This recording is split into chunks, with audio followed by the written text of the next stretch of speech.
In the near future, a nuclear holocaust known as the Flash causes an ecocide, which is the mass destruction of nature. Now, the USA is a post-apocalyptic wasteland, and people have to go to extremes to survive.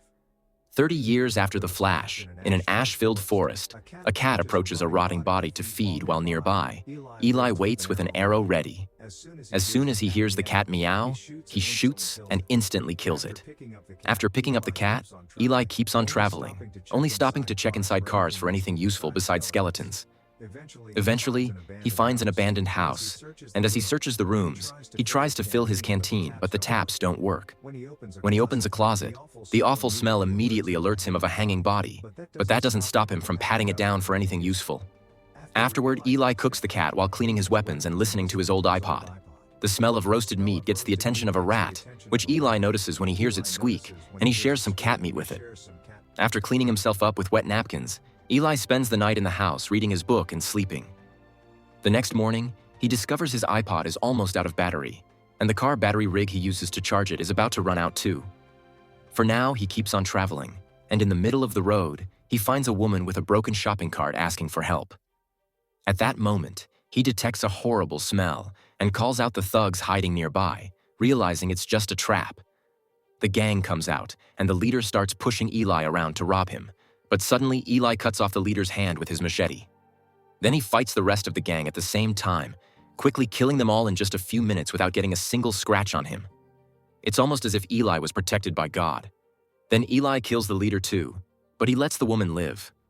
She has a bottle of water, but as soon as he smells it, he can tell it isn't good and drops it.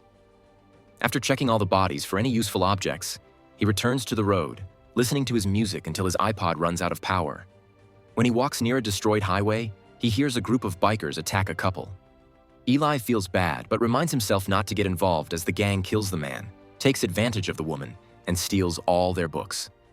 Once the bikers are gone, Eli comes out of hiding and keeps going until he finds a town where he enters the shop of the engineer, who immediately threatens him with his weapon. As soon as Eli hears this, he grabs the weapon to prove he's stronger and quickly gives it back, explaining he's just a customer. Then he asks the engineer to recharge his battery rig, offering to pay with some wet napkins and a lighter as payment. While the engineer works, Eli goes to the bar across the street, where the killing bikers are visiting Carnegie, the warlord in charge of this town. Carnegie is looking for a very specific book, so all his henchmen bring him any books they can find, although they can't read the titles because they're illiterate. He takes a look at all the books they've brought today, but what he wants isn't there. So he sends them all to be burned. His mood improves when gang leader Redridge reveals he's also found a small sample of shampoo, so Carnegie immediately goes to use it on his concubine Claudia, who is blind, so she greatly enjoys the smell and the head massage. Downstairs, Eli pays with gloves and a scarf to get his canteen refilled. While taking out his things, he accidentally touches a cat, causing it to hiss at him. The bartender gives the canteen to Claudia's daughter Solara, who goes out back to fill it. Redridge tries to block her way to show his interest in her, but she ignores him and joins the line for water. Inside, a gang member gets mad because Eli touched his cat and tries to start a fight, but Eli just slams his face against the bar and tries to leave. At that moment, the rest of the gang attacks him, so Eli has no choice but to fight. With quick movements of his machete, Eli fights all the thugs at the same time, killing them one by one without breaking a sweat. Soon, all the thugs are dead except for one, but when he's about to kill him too, Solara comes back and begs him to stop. The distraction causes Eli to get caught and taken to see Carnegie, who asks him to become one of his men. Eli isn't interested and tries to leave again, but Carnegie forces him to stay the night. Afterward, Claudia brings Eli some food, and he immediately can tell she's blind, so he asks her a few questions about her story. Then Carnegie sends Solara to Eli's room to convince him to stay by getting busy with him, only for Eli to turn her down. He also tries to kick her out, but Solara explains Carnegie will hurt Claudia if she doesn't do this, so Eli lets her stay for the night. Since Solara doesn't often see people of Eli's age, she asks questions about life before the Flash, and Eli shares some stories. Solara also finds Eli's book and gets excited, asking about its contents because she can't read, but Eli immediately covers it up and refuses to discuss it. When he finally sits to eat, he shares the food with Solara and teaches her how to say grace. The next morning, Solara has breakfast with Claudia and recites the words Eli taught her. Carnegie is shocked to hear this and demands to know how Solara learned it, hurting Claudia when Solara doesn't say much. Desperate to help her mother, Solara tells him that Eli has a book with a weird symbol on it. making the cross with her fingers. It turns out Carnegie wants a Bible, and Eli has the only one left in the world, because all the others were burned down shortly after the flash. Excited, he orders Redridge to get him Eli's book, but when they enter the room, Eli is already gone. Redridge immediately kills the guard for their mistake and then sends his men to find Eli. Meanwhile, Eli gets his battery from the engineer and tries to leave town, only for Carnegie to show up and ask him for the book. He thinks the Bible is the best way to put society under his control and is willing to kill Eli for it. Yet Eli just keeps walking away. Suddenly, Redridge shoots Eli twice, but he misses both shots. Annoyed, Eli takes out his gun and starts shooting anyone he can hear moving, expertly landing every single shot while the bullets shot by the enemies miss him every time. When he's out of bullets in his gun, he takes out a shotgun and keeps killing the thugs, hitting Carnegie in the leg in the process. Seeing as Eli truly has holy protection, Redridge lets him leave for now. After Carnegie gets his leg treated by a doctor, he tries to send the gang after Eli. However, Redridge is wary after losing so many men, so he makes a deal. He'll get the book if Carnegie lets him have Solara as his concubine. Moments later, Eli hears Solara following him. She explains Claudia sent her because she would be safer with him, but Eli tries sending her away. Determined to change his mind, Solara offers to take him to the town's water supply, which turns out to be a clean underground spring.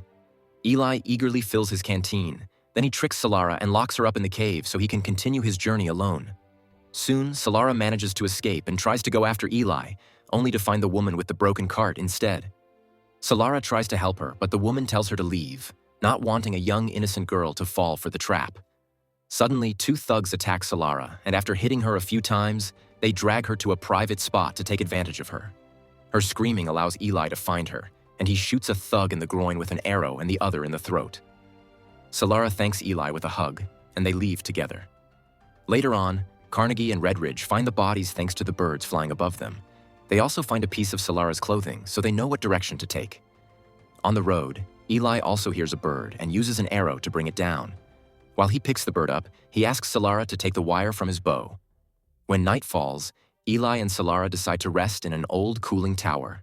Solara asks Eli to read to her, so Eli shares a few lines before putting the book away. Eli also shares that when he found the Bible, a voice told him where to go to keep the book safe and that he would be protected.